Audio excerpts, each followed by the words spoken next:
नमस्कार, fast and facts में आपका स्वागत है। पूरी खबरें रिसर्च के साथ मेरे साथ रूबिका लियाकत मौजूद हैं और मैं हूं सचिन। और शुरुआत एक ब्रेकिंग से रूबिका करने जा रही है। जी बिल्कुल, श्रीनगर से ये खबर आ रही है जहां उपचुनाव के दौरान हिंसक झड़प में मरने वालों की संख्या बढ़कर 5 हो गई है। 18 लोग जख्मी हुए हैं। यहाँ पर उपचुनाव हो रहे हैं और इसी को लेकर लगातार हिंसक झड़पों की खबर सुबह से ही आ रही है। उपचुनाव को लेकर अब मरने वालों की संख्या बढ़कर 5 हो गई है। 18 लोग जख्मी बताए जा रहे हैं। एक्स्ट्रा सिक्योरिटी पर्सनल जो है वो तैनात कर दिए गए हैं सुरक्षा के लिए, लेकिन उसके बावजूद ये घटना लगातार हिंसक झड़प की सामने आ रही है, जिसमें अब मरने वालों की संख्या बढ़कर 5 हो गई है। जम्मू कश्मीर के बड़गांव में हमलावरों ने पोलिंग स्टेशन को निशाना बनाकर पेट्रोल बॉम्ब से हमला किया। दलवन इलाके में सुरक्षा बलों और स्थानीय लोगों के बीच हुई हिंसक झड़प में 3 लोगों की मौत हो गई। नाउबोक इलाके में भीड़ ने एक ईवीएम को आग लगा दी। मध्य प्रदेश के भिंड में भी विधानसभा उपचुनाव के लिए हो रही वोटिंग के दौरान कांग्रेस उम्मीदवार की गाड़ी पर हमला किया गया। हमले में गाड़ी को काफी नुकसान पहुंचा है। कुछ कार्यकर्ताओं को चोट भी आई है। उपचुनाव के लिए हो रही वोटिंग के लिए सुरक्षा के कड़े इंतजाम किए गए हैं, लेकिन नेशनल कॉन्फ्रेंस और कांग्रेस ने इंतजामों पर सवाल उठाए हैं। Even then, the environment for campaigning and voting was not as bad as it is today. That in itself will tell you just how mismanaged this state is under Mehbooba Mufti. Ater में पूरी गुंडागर्दी और चुनाव को लूटने का काम शुरू हो चुका है। कल रात से ही, कल दोपहर से ही लगभग 35-40 पोलिंग बूथ जहां पर हमारे एजेंट्स थे, उनको थानेदारों ने उनके घरों से उठाया और उनको लेकर पुलिस थाने बिठा दिया। श्रीनगर में नेशनल कॉन्फ्रेंस के उम्मीदवार फारूक अब्दुल्ला ने वोट डाला। श्रीनगर लोकसभा सीट के लिए हो रहे उपचुनाव के लिए जम्मू में रह रहे विस्थापित हिंदुओं ने भी वोट डाले। दिल्ली के राजौरी गार्डन विधानसभा सीट पर भी आज उपचुनाव के लिए वोट डाले जा रहे हैं। कांग्रेस के दिल्ली अध्यक्ष अजय माकन ने भी मताधिकार का इस्तेमाल किया। देश के 9 राज्यों में 1 लोकसभा और 10 विधानसभा सीटों के लिए उपचुनाव हो रहे हैं। जम्मू कश्मीर में श्रीनगर लोकसभा सीट पर उपचुनाव हो रहा है। दिल्ली, असम, हिमाचल प्रदेश, मध्य प्रदेश, पश्चिम बंगाल, राजस्थान, कर्नाटक, झारखंड में विधानसभा उपचुनावों के लिए वोटिंग हो रही है। इन सीटों के नतीजे 13 अप्रैल को घोषित किए जाएंगे। जम्मू कश्मीर में गड़बड़ी की आशंका को देखते हुए श्रीनगर लोकसभा सीट के दायरे में आने वाले श्रीनगर, बड़गाम और गंदरबल में इंटरनेट सेवाएं बंद कर दी गई है, जिसे वोटिंग खत्म होने के बाद फिर से बहाल कर दिया जाएगा। राष्ट्रगीत तो वंदे मातरम को लेकर यूपी के सीएम योगी आदित्यनाथ के बयान के बाद सियासी संग्राम छिड़ गया है। यूपी के सीएम ने वंदे मातरम पर विवाद को छोटी सोच का नतीजा बताया और पूछा कि क्या अब हर नागरिक को कर्तव्य बताने के लिए कोई गाइडलाइन होगी। हम इस देश को 21वीं सदी में आगे बढ़ाना चाहते हैं, लेकिन विवाद का विषय ये है कि हम राष्ट्रगान और राष्ट्रगीत गाएंगे कि नहीं गाएंगे। इस देश के प्रत्येक नागरिक को भी उसके कर्तव्यों के प्रति हम गाइड करने के लिए कोई पुस्तक समय पर ला सकें, इसकी अत्यंत आवश्यकता है।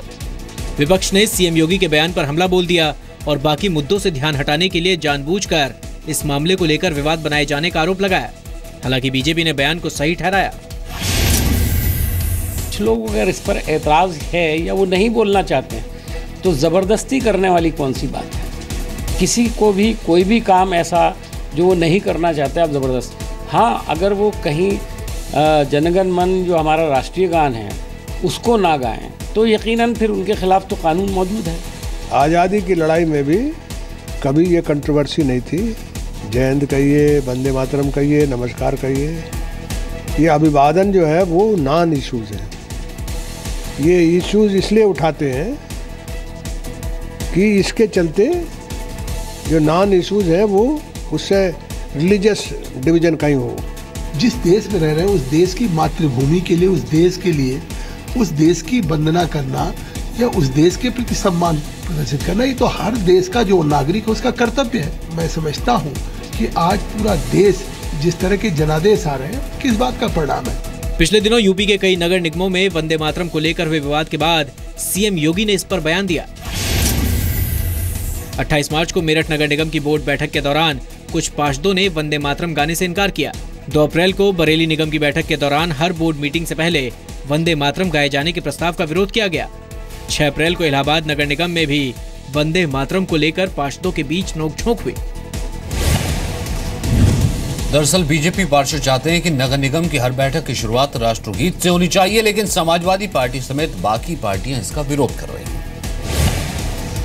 उत्तर प्रदेश में बीजेपी के नेताओं पर सत्ता का नशा सिर पर चढ़कर बोल रहा है। मेरठ में बीजेपी के नेता हैं, उनके बेटे ने पुलिस वालों के साथ बदतमीजी की। बीती रात मेरठ में बीजेपी नेता की गुंडागर्दी दिखी। पुलिस वालों ने हूटर लगी गाड़ी को रोका तो हंगामा खड़ा हो गया। गाड़ी में बैठे बीजेपी नेता संजय त्यागी के बेटे अंकित ने पुलिस वालों से बदतमीजी की। देखते ही देखते दर्जनों बीजेपी कार्यकर्ता मौके पर जमा हो गए। अंकित त्यागी को पुलिस थाने ले गई, लेकिन वहां पर संजय त्यागी ने पुलिस वाले से हाथापाई की।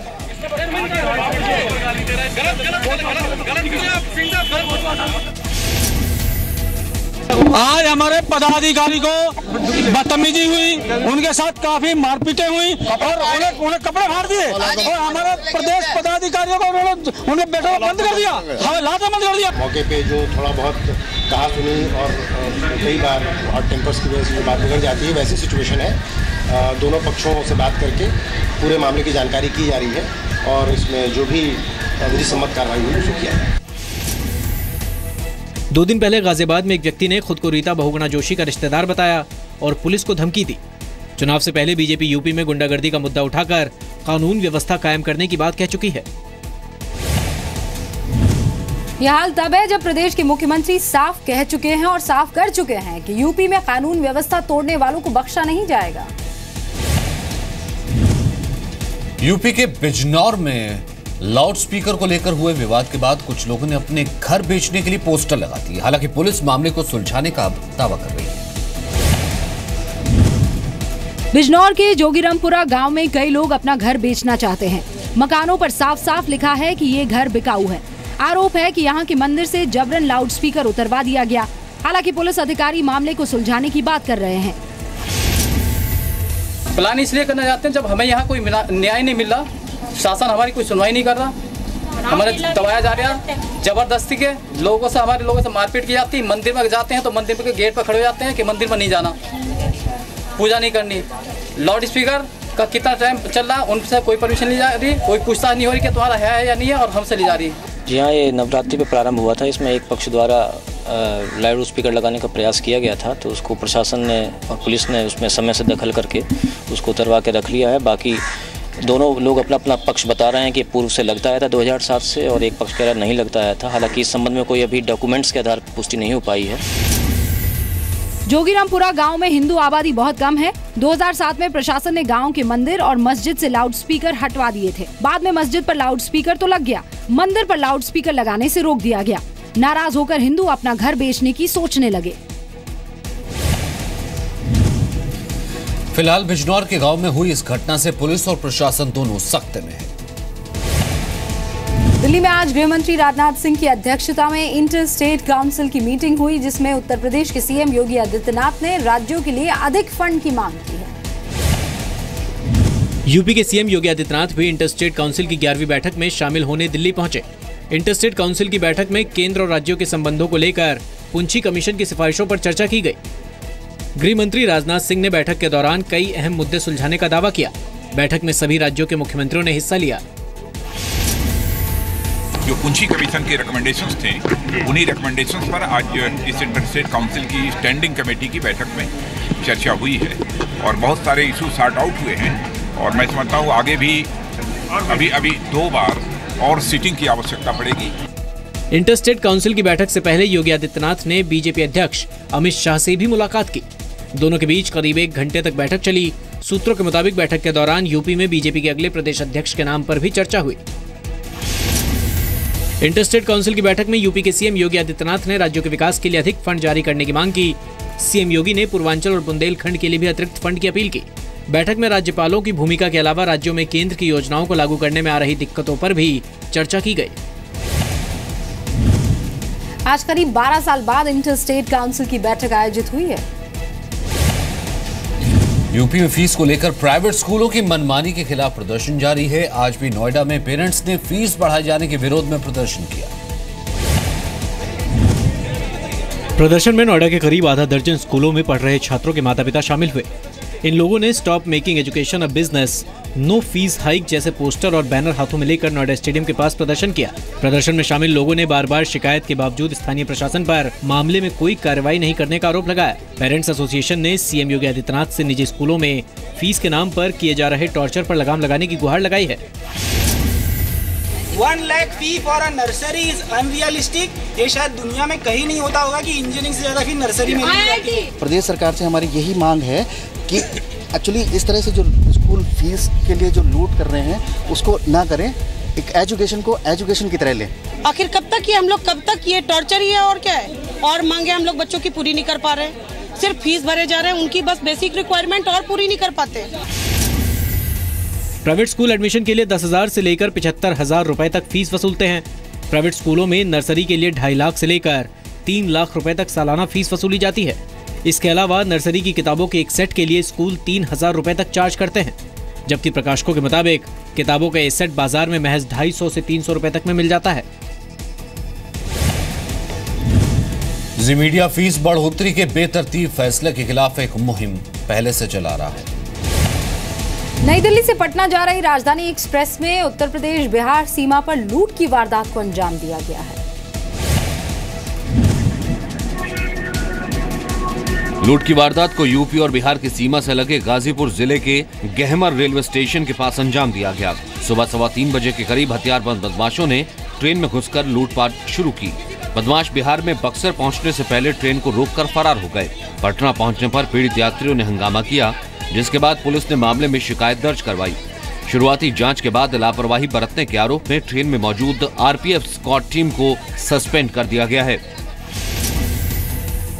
इस पूरी घटना का माननीय रेल मंत्री श्री सुरेश प्रभु जी ने बड़ी गंभीरता से लिया है और रेलवे सिक्योरिटी डायरेक्टरेट को इंस्ट्रक्शंस दिए हैं कि जल्दी से जल्दी जीआरपी के साथ सहयोग करके जो भी ऑफेंडर्स हैं, जो भी चोर हैं, उनको गिरफ्तार किया जाए।